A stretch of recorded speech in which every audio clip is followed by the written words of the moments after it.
Hey, all right, so this is going to be video 2, and yes, I still same day. Um, and I'm just going to describe to you from start to finish my experience with going into the doctor's office until now. So when I was going to see my endocrinologist a few years ago, she suggested that I have a gastric bypass. And I was super scared. And I was like, no, there's no way. I'm not having someone cut into my stomach. That's not going to be even a thought in my head. And then last January, I was told because of some back pain that I needed to have back surgery. I had a herniation into my spinal column that was causing me severe sciatic pain that could cause permanent nerve damage. And so in March, I had back surgery and I was fine and I wasn't quite so scared of surgery anymore. So I revisited the thought with my endocrinologist, and she once again said, yes, I would really like you to get this surgery. It will do wonders for your diabetes, and you probably won't have to worry about it anymore. So I did a couple of days of research and thinking and praying about it, and then I went to see the Inova bariatric doctors. I made an appointment with them, had a consultation, and so what happened is the first visit, I believe, I met with the nurse and Dr. Mawazis, who was doing my surgery. And he kind of talked to me about the different options. You can do a band, you can do a sleeve, or you can do the full Roux-N-Y Gastric Bypass. And I think now they also have a balloon option. I don't know if they particularly offer it, but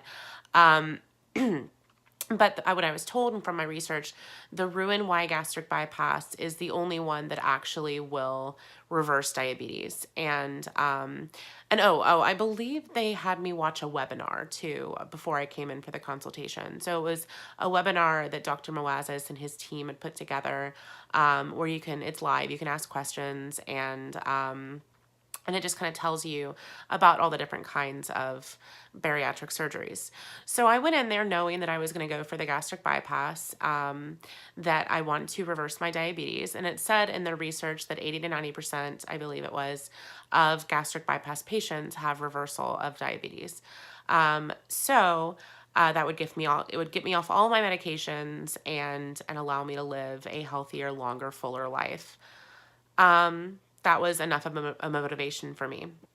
Sorry, I have a cold, and so it's a little bit, my throat's scratchy, and I might mumble a little bit. But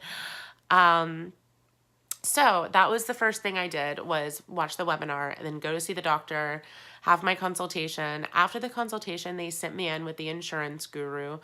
And she told me that she was going to do everything she could to get me in for surgery by December. My insurance, which is Blue Cross Blue Shield, requires that you go through 6 months of a waiting period between your first initial consult and then your surgery. So I assumed that consult was with Dr. Mawazis, but they actually, which I found out later, they actually consider the first consult to be with a nutritionist. So they scheduled me for all these appointments. You have to go through 6 months of classes. The classes are just for about 2 hours once a month, so it's not a huge time commitment. And so I had my first consult with a nutritionist, and she's wonderful. She had all sorts of information. A lot of the things I feel like I already knew, but that's because I have a background in medicine, a short bit anyway. I went to nursing school for a little bit, and I was also trained as an EMT, and it's also been an interest of mine. So I felt like I understood a lot of what she was saying already, and I knew some of the stuff. Some of the stuff I wasn't doing, but I still had the knowledge base. So she talked to me about what before and after looks like when it comes to the diet and all that. So I saw her, and then I went to see their exercise guy. I don't know what the title is for him, but he met with me and just kind of went over, some, I guess, tips and stuff about exercising. Now, I did not.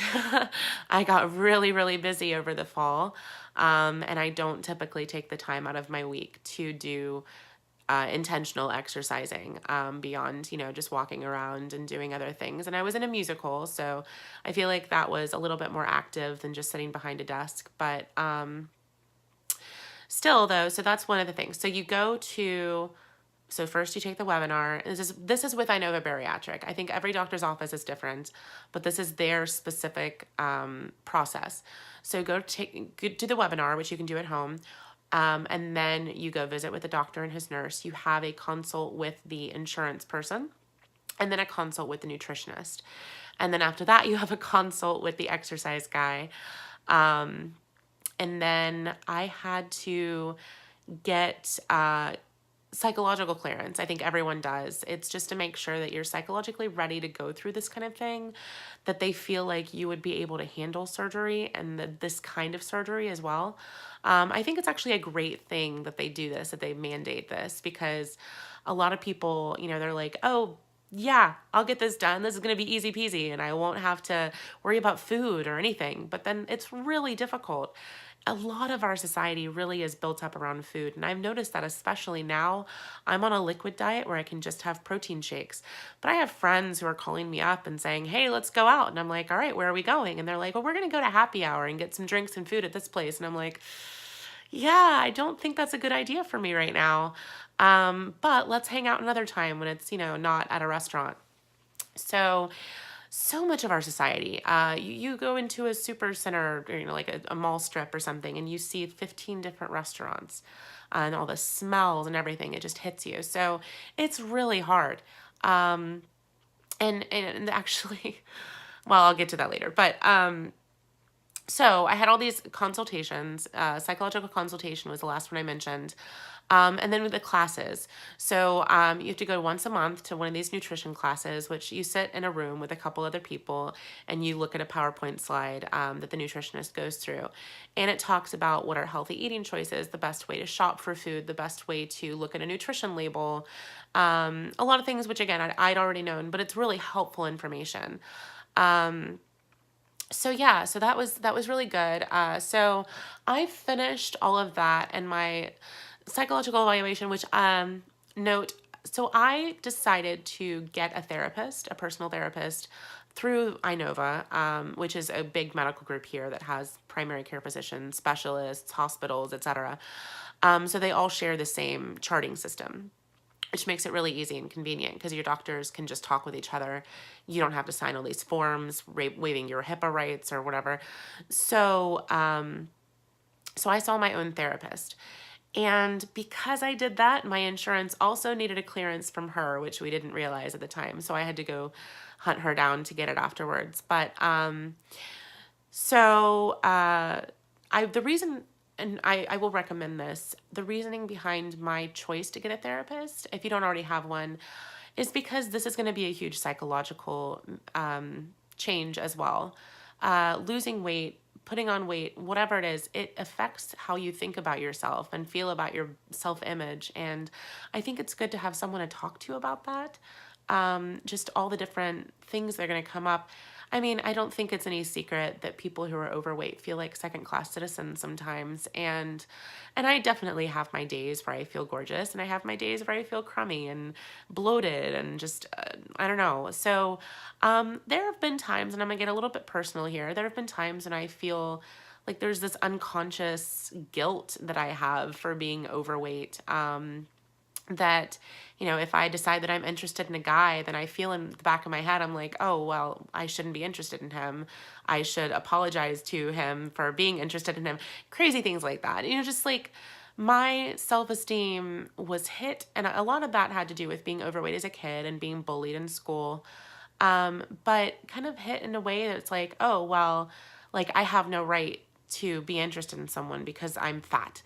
And that's not true. And I've met tons of guys who are not at all worried about me being fat. And I've dated a bunch and, sorry. Just none of that's true, but there's still that just feeling. And so I've had all sorts of feelings about the potential of being thin and being able to get athletic and have a totally different outlook on life and different, I'm cautious, curious, and a bit anxious about what that might look like and what that might feel like to not be overweight.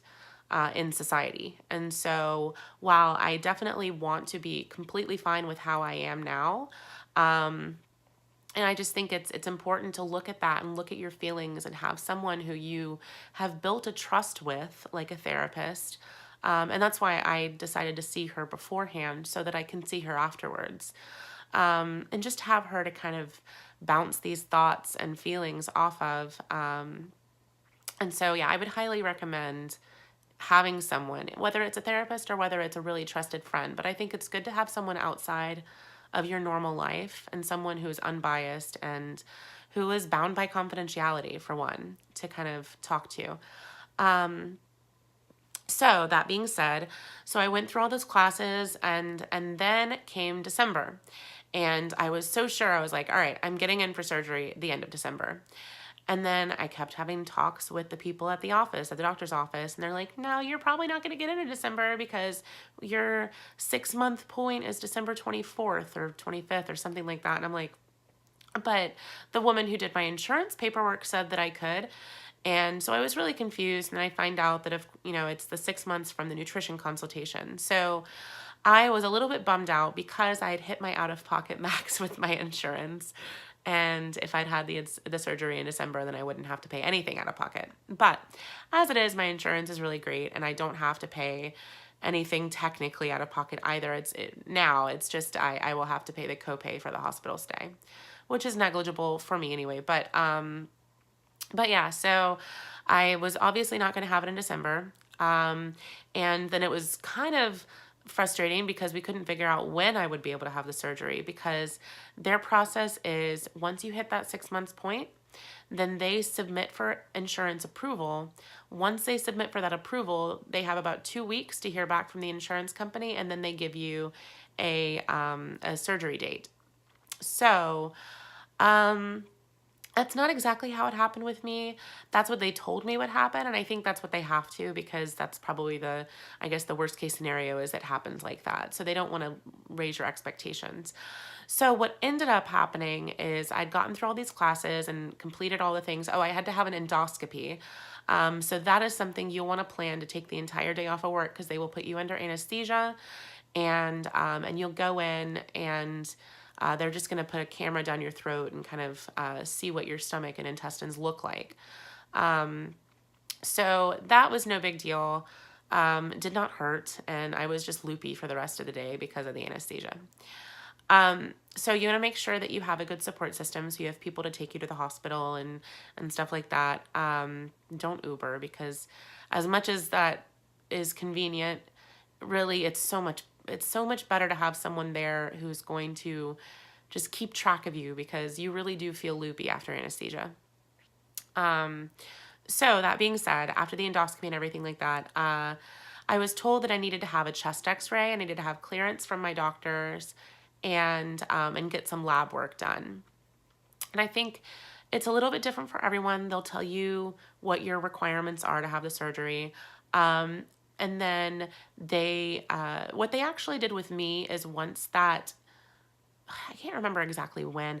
I don't even think they waited until my 6-month point. I think they went ahead and called me and said, hey, let's go ahead and schedule you for a surgery. And of course, if it's denied, then we'll cancel it. So I have a work trip coming up in March.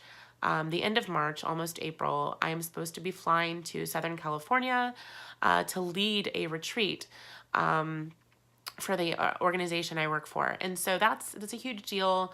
I cannot miss that.